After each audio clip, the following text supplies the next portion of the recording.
జూబ్లీహిల్స్ ఉప ఎన్నిక నగరాలో నేడు కీలక ఘట్టానికి అడుగుపడనుంది. ఇవాళ ఎన్నికల సంఘం ఎన్నికల గెజిట్ నోటిఫికేషన్ విడుదల చేసి నామినేషన్ల ప్రక్రియకు శ్రీకారం చుట్టనుంది. ఈ నెల 21 వరకు నామినేషన్ల స్వీకరణ కార్యక్రమం కొనసాగనుంది. 22న నామినేషన్ల పరిశీలన, 24 వరకు నామినేషన్ల ఉపసంహరణ ప్రక్రియ కొనసాగనుంది. ఉప ఎన్నిక పోలింగ్ వచ్చే నెల 11న పోలింగ్, ఇక 14న కౌంటింగ్ జరగనుంది. 16న ఎన్నికల ప్రక్రియ పూర్తి స్థాయిలో ముగియనుంది. షేక్పేట ఎంఆర్ఓ కార్యాలయంలో నామినేషన్లు స్వీకరించనున్నారు. ఇందుకు సంబంధించి ప్రత్యేక ఏర్పాట్లు చేశారు.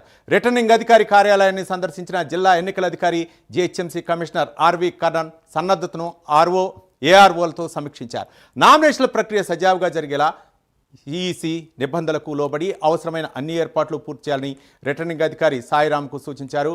మొత్తానికి ఇక్కడ జూబ్లీహిల్స్ ఉప ఎన్నికకు సంబంధించి ఎన్నికల సంఘం చేసినటువంటి ఏర్పాట్లు అవ్వచ్చు, లేకపోతే దానికి సంబంధించి ఇప్పుడు ఎన్నికల సంఘం ఎలాంటి ఏర్పాట్లు చేసే తదితర అంశాల గురించి మా కరెస్పాండెంట్ నాగేంద్ర అందిస్తారు.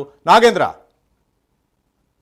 రవి, తెలంగాణ రాష్ట్రంలో జూబ్లీహిల్స్ ఉప ఎన్నిక అనేది చాలా పెద్ద హాట్ టాపిక్గా మారబోతుంది. ముఖ్యంగా జూబ్లీహిల్స్ ఉప ఎన్నికకు సంబంధించినటువంటి అంశంలో ఇప్పటికే ప్రధాన రాజకీయ పార్టీలన్నీ కూడా అక్కడ గెలిపే లక్ష్యంగా ఇప్పటికే ప్రచారాన్ని ప్రారంభించినటువంటి పరిస్థితిని మనం ఇప్పుడు చూసాం.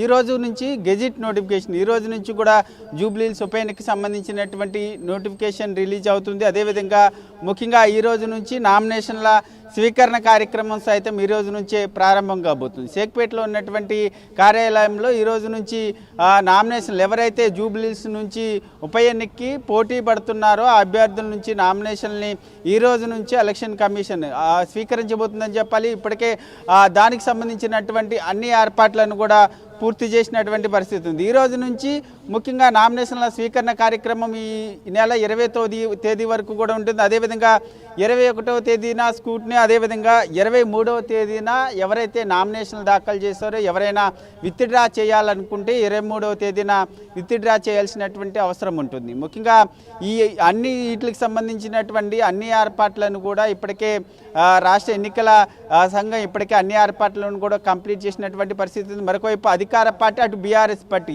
ఈ రెండు పార్టీలు కూడా ఇప్పటికే అభ్యర్థులను ప్రకటించి ఎన్నికల ప్రచారంలో దూసుకుపోతున్నటువంటి పరిస్థితి ఉంది. మరొకవైపు బీజేపీ పార్టీ మాత్రం ఇప్పటి వరకు కూడా అభ్యర్థిని ప్రకటించినటువంటి పరిస్థితి అయితే కనిపించడం లేదు. ఈరోజు సాయంత్రం లోపు బీజేపీకి సంబంధించినటువంటి అభ్యర్థిని ప్రకటిస్తామంటూ కూడా రాష్ట్ర నాయకత్వం, అదేవిధంగా హైకమాండ్ నుంచి ఇప్పటికే ఆదేశాలు వచ్చినాయి అంటూ కూడా బీజేపీకి సంబంధించినటువంటి శ్రేణులు చెప్తున్నటువంటి పరిస్థితి ఉంది. మొత్తానికి ఎట్టి పరిస్థితుల్లో కూడా జూబ్లీహిల్స్కి సంబంధించినటువంటి ఉప ఎన్నికల్లో గెలిపే లక్ష్యంగా ప్రధాన రాజకీయ పార్టీలన్నీ కూడా ముందుకెళ్తున్నటువంటి పరిస్థితి ఉంది. ఈ రోజు నుంచి నామినేషన్ల కార్యక్రమం అయితే ప్రారంభమవుతుందని చెప్పాలి. Ravi, right, thank you Nagendra.